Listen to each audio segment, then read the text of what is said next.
এই যে আমাদের পৃথিবী, যাকে আমরা খুব পরিচিত বলে মনে করি, ঠিক এর বুকেও এমন কিছু জায়গা লুকিয়ে আছে যা আমাদের চেনা জগতের থেকে অনেকটাই আলাদা, দুর্ভেদ্য রহস্যে মোড়া আর কঠোরভাবে নিষিদ্ধ।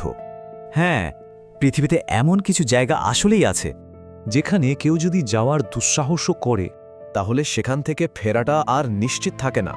আর এগুলো কিন্তু কোনো কল্পকাহিনী নয়, এগুলো একদম বাস্তব। চলুন আজ আমরা পৃথিবীর সেই সব দ্বীপ, সামরিক ঘাঁটি আর এলাকাগুলোর কথাই জানব যেখানে সাধারণ মানুষের পা রাখাটা একদমই বারণ। আমাদের তালিকার প্রথম কেস ফাইলটা হলো এক অস্পর্শিত অতীত, ভারতের আন্দামান দ্বীপপুঞ্জের এক রহস্যময় দ্বীপ, নর্থ সেন্টিনেল আইল্যান্ড।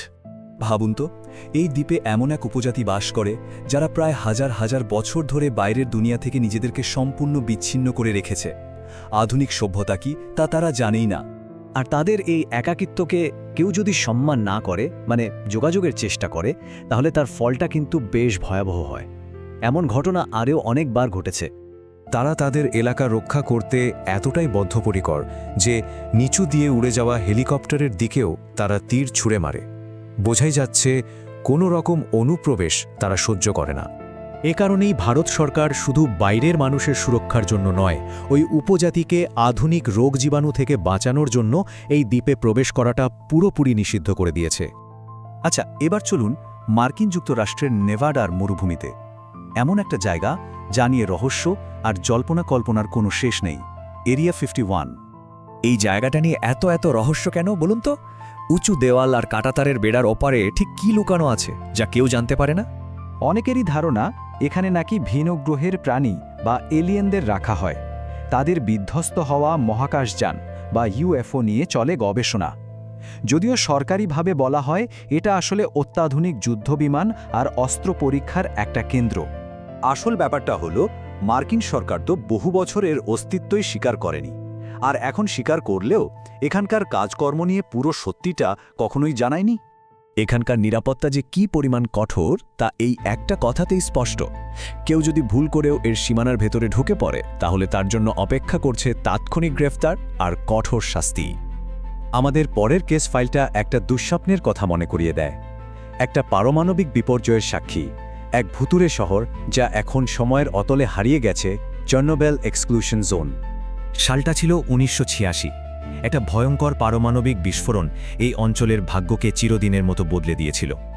সেই বিস্ফোরণের পর প্রায় 30 কিলোমিটার এলাকা জুড়ে ছড়িয়ে থাকা এই বিশাল জায়গাটা মানুষ পুরোপুরি ছেড়ে দিতে বাধ্য হয়, হয়ে ওঠে এক পরিত্যক্ত অঞ্চল। এখন এটা একটা আস্ত ভুতুরে শহর, যেখানে সময় যেন থমকে গেছে। তবে অদৃশ্য এক বিপদ কিন্তু এখনও রয়ে গেছে, বাতাসে মিশে থাকা মারাত্মক তেজস্ক্রিয়তা, যা এই জায়গাটাকে মানুষের জন্য আজও বিপজ্জনক করে রেখেছে। আমাদের শেষ কেস ফাইলটা কিন্তু কোনো ভয় বা রহস্যের জায়গা নয়, বরং এটা মানবজাতির ভবিষ্যতের জন্য এক বিশাল আশা আর প্রস্তুতির প্রতীক। নরওয়ের স্যালবার্ড গ্লোবাল সিড ভল্ট। বরফ আর পাথরের গভীরে তৈরি করা এই ভল্টটা পৃথিবীর সবচেয়ে সুরক্ষিত জায়গাগুলোর মধ্যে একটা। কিন্তু প্রশ্ন হলো, এত নিরাপত্তার চাদরে এখানে কি রাখা আছে? এর উদ্দেশ্যটা কিন্তু মহৎ। ভাবুন, যদি কোনোদিন কোনো বড় বিপর্যয়ে পৃথিবীর সব ফসল নষ্ট হয়ে যায়, তখন এই ভল্টে রাখা লক্ষ লক্ষ বীজ ব্যবহার করে মানব সভ্যতা আবার নতুন করে সব শুরু করতে পারবে। এটা হলো মানবজাতির জন্য একটা ব্যাকআপ প্ল্যান। আর এই ভোল্টের গুরুত্ব যে কতটা তা বোঝা যায় এর প্রবেশাধিকারের নিয়ম দেখলেই। এখানে ঢোকার অনুমতি আছে হাতে গোনা মাত্র কয়েকজন বিজ্ঞানী আর গবেষকের।